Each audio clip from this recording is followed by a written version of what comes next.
Yan. Dito sa Batangas nabisto din yan nung bumagyo, corrupt. Iba dito congressman at mayors. Gusto ng bayan flood control, hindi blood control. Okay yung blood control. Overwhelmed pa rin ba Bangag hanggang ngayon? Pati rin ba si Marbil? Panay kayo panay po kayo palusot. Nilulusot nyo po si BBM Pati yung pagdodroga. Typographical error alone don't typically invalidate legal documents. But if they result in unfair outcomes, courts often address them through amendments or clarifications to reflect the original intent. Kita nyo, maraming salamat, Ma'am JIL Ross. Actually, ma'am, wala pa po sa korte. Nasa level pa lang nga po ng COA. 'Di ba? Ang binigay po ng ng COA, observations pa lang po. Kulang na record. Yan sinasabi ni Beatrix. Kulang pa sa record. Hindi ka po obra na kulang ang record mo. Bubugbugin ka ng COA nang magpasa ka ng ganun, eto yung kulang mo. Trabaho po ng COA yan Ang ginagawa nila, ayaw nilang hintayin yung magtrabaho yung COA. Gusto nila, sa kalagitnaan ng trabaho, mag-o-audit na rin sila. Na-overwhelm sila. Marbil Bangag din. Parang teleserye, mga mababatas natin, mga bida-bida. Kasuhan na nila kung talagang may nilabag na batas. Hearing, pera-pera lang talaga mga crocs. Bilyon ang ginastos, pero palpak naman. Si Senator Robin, ipakita ito nung naglibot siya gamit ang helicopter. Sir, Betrix yun. Betrix. Tawag ko nga, Gerber Maniwala kayo dyan sa political callboy na si Dan Fernandez alias Tio Cardo. Napauwi niya si PRRD kapag nagmura yan sa Quadcom. Baka siyang umuwi pabalik sa Laguna na isang talunan. Only in the Philippines you can watch the kangaroos Netflix in the Congress. Hindi, no? Talaga dito lang makikita mo yung... Pero wala pong interest na dyan yung tao Ang interest po ng tao, si President na take your cue from the President. Ano sabi ni President Marcos? Ano sabi niya? Napapanood niya sa TV, sa radyo, napapakinggan niya, nababasa niya sa dyaryo. Naghahanap yung tao ng flood control. Nandyan yan, na-overwhelm lang. Sa Taiwan nga mga mababatas nila doon, nagsusuntukan. Boss, tanong po, may accountant ba na mataas ang posisyon na natatanggap ng 25K per month lang para gumawa ng mali kung saan pwede matanggalan siya ng lisensya? Mali nga po yan. Pinagmalaki niya pa. 25K a month. Kaya dapat niyang kasuhan Maliit po yun. Kung tutusin, chief accountant, taas po ng sweldo niyan. Hindi ko lang alam kung anong salary grade yan. Boss, may epekto ba sa Philippine politics kung sino manalo election sa Amerika? Minimal lang. Minimal lang. Hindi naman nila pinag-iintindi itong Hindi naman tayo importante dyan sa mga Epal talaga yung Beatrix Luis Strode. Kita mo, sir, sabihin ba naman na proud pa siya? Tinago niya asawa niya. Sir Buds, nag-resign ba talaga yung spokesperson ni BP Sara or fake news lang? Hindi po ni-renew. Contract. Contract siyempre pinaganda lang nila yun. Pero tingin natin, ayaw sa kanya na ni BP Sara. Hindi na siya na-renew yung niya, yung kasi natatandaan ko yung lahat hindi dumalo tapos siya dumalo. Baka yun na yun. Napaagang nawalan ng karir sa politika. Tuadcom only leading questions answerable only by yes or no. Sir Buds, dapat heads must roll sa flood control. Correct. Wala eh. Pinangangatwiranan pa ni BBM eh, na-overwhelm. Science yan. Science? Mamay mo pa science. Kung science talaga yan, sinasabi mong climate change, di pang climate change sana dapat yung flood control. Eh, itong flood control nyo, hindi naman pang climate change to eh. Nakapokus ang Amerika ngayon sa Middle East real talk. Ang dapat kontrolin ay sources na pinanggalingan ng budget. Pag walang pondo, ala korap. Sino ba ang may control ng pondo na nga uli? Hindi ba si Martin at si Ko? Boss, sampulan mo nga sila na ang hirap magpaliwanag sa isang tanga freestyle blade. Di alam ni Bangag ang science. May something ba kay Michael Powa, Sir Buds? Akala ko mabait yun. Hindi ko po alam. We take it as is. Kung ano yung sinabi niya, yun na yun. Nag-expire yung kanyang contract. Tapos. Sana pupunta ang 1.4 billion pesos a day para sa flood control. Kaninong bulsa na pupunta? Yan ang dapat imbestigahan. Yan yung clamor. Senate, Congress, panay kay Duterte. Sawa na po mga tao. Paulit-ulit lang naman. May maglalabas na, nabigyan po ako ng sobre. Talaga? Ba't mo tinanggap? Doon na lang kaso ka na nun. Bawal tumanggap ng regalo. Period. Walang ifs and buts. Kung government employee ka, bawal ka tumanggap ng regalo. Ayan, buwan-buwan. Puta, hindi regalo yan.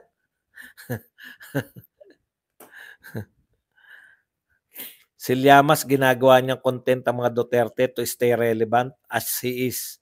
Wala na kasi siyang sinoy-noy na taga-renda niya. Mr. Buds, yung move ng dating spokesperson ni BP Sara, feeling ko strategy nila yan. Wala naman pong impact yan dahil kaya nga po ayaw natin patulan yan eh. Nakita nyo po, bugbog po yung social media na nag-resign, tumiwalag kung ano. Wala pong epekto yan. Bakit tayo bakit ako magpapaliwanag pa dyan? Hindi naman po malaking tao yan. Spokesperson lang. Ilang beses po nagpalit si Tatay Digong. Si Panelo, na pinalitan si Panelo kahit napaka-close niya. Diba? Wala naman natin pinag-usapan. Hindi naman natin pinag-usapan. Bakit anong meron kay Powa? Bakit pag-uusapan natin siya? In fact, hindi pa nga halos wala pa nga siyang speaking engagement para kay BP Sara. Si BP Sara ang spokesperson niya, di ba? Sayang daw, boss. Good day, Sir Badong. Boss, sa tingin nyo ba na ma-impeach si BP? Ang impeachment po is political moves, no? Political move po 'yan. Si Martin po magpapasya niyan. Kung sa tingin niya walang epekto, yung elimination lang ni BP Sarang tanging epekto nun, di ego niya kasi mali sila ng tansya sa resignation. Nanawagan sila ng resignation ni BP Sara, akala nila mas mapapabuti sa kanila. Ano epekto ng pagre-resign ni BP Sara? Eto, sakit ng ulo nila. Dati ang sakit ng ulo lang nila, si Tatay Digong tsaka yung mga kapatid. Di ba? Sila yung nagsasalta, resign, BBM. Di ba ang panawagan nila nun? Mag-resign ka na, hindi mo pala marendahan yung Hindi mo marendahan. Ano sabi ni BP Sara? Kung hinayaan nyo lang ako sa DepEd, magtanim lang ako ng magtanim ng puno, hindi nyo siya sinutil, wala sana kayong ganyang kabigat na problema. Hindi. Sinutil nyo eh. Ngayon, resign pa lang yan ha. Kumbaga, si BP Sara pa nagpasya nun. Yun bukal pa sa loob ni BP Sara na mag-resign. Pero tignan nyo epekto. Ano pa meron si VP Sara sa administrasyon na 'to? 'Di magkokontrahin niya na. Eh, paano 'pag nag-impeach 'yan? 'Pag in-impeach 'yan, alangan namang tatahimik pa rin tayo, alangan namang batikos pa rin tayo ng batikos dito, 'di ba? Do'n na tayo babatikos kung saan.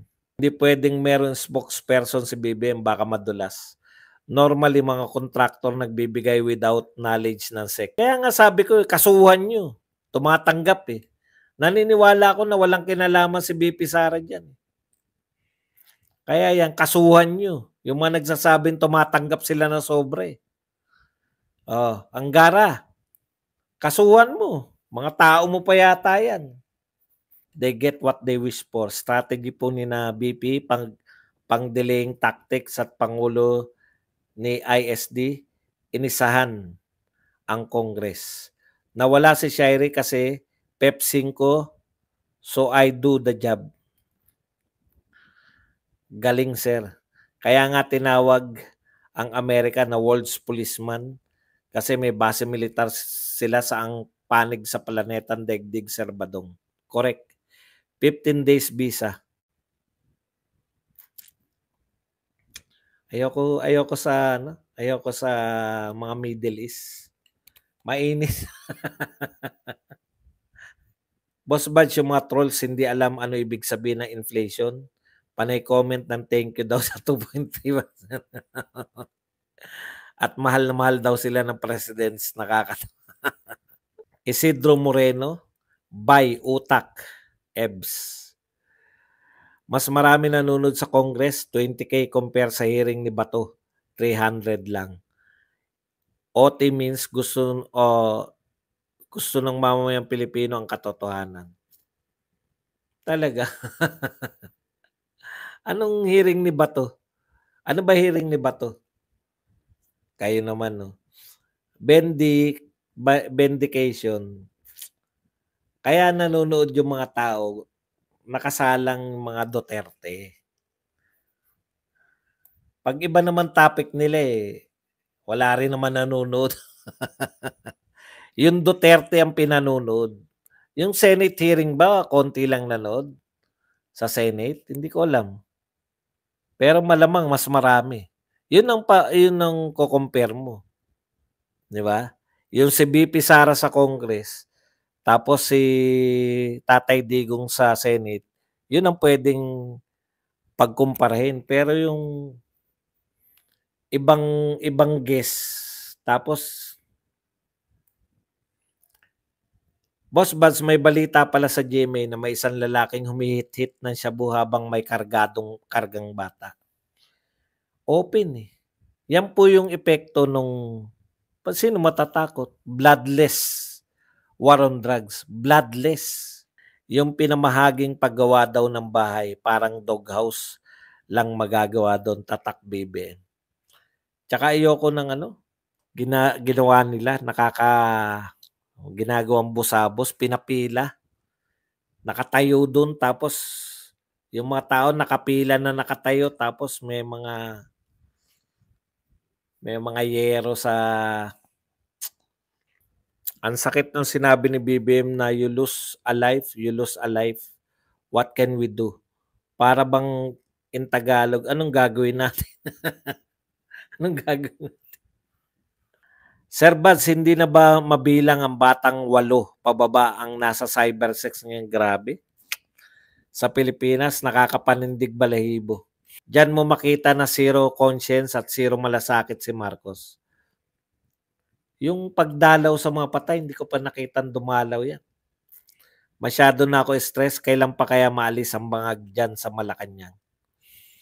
Alam niyo po, ito lang, no? Yung sundin niyo po si Doc Willie Ong. Huwag po kayong padala sa stress. Stress po ay cancer. Yan talaga number 1 cause ng cancer eh. Kaya ako nagba-vlog, 2 vlog ko.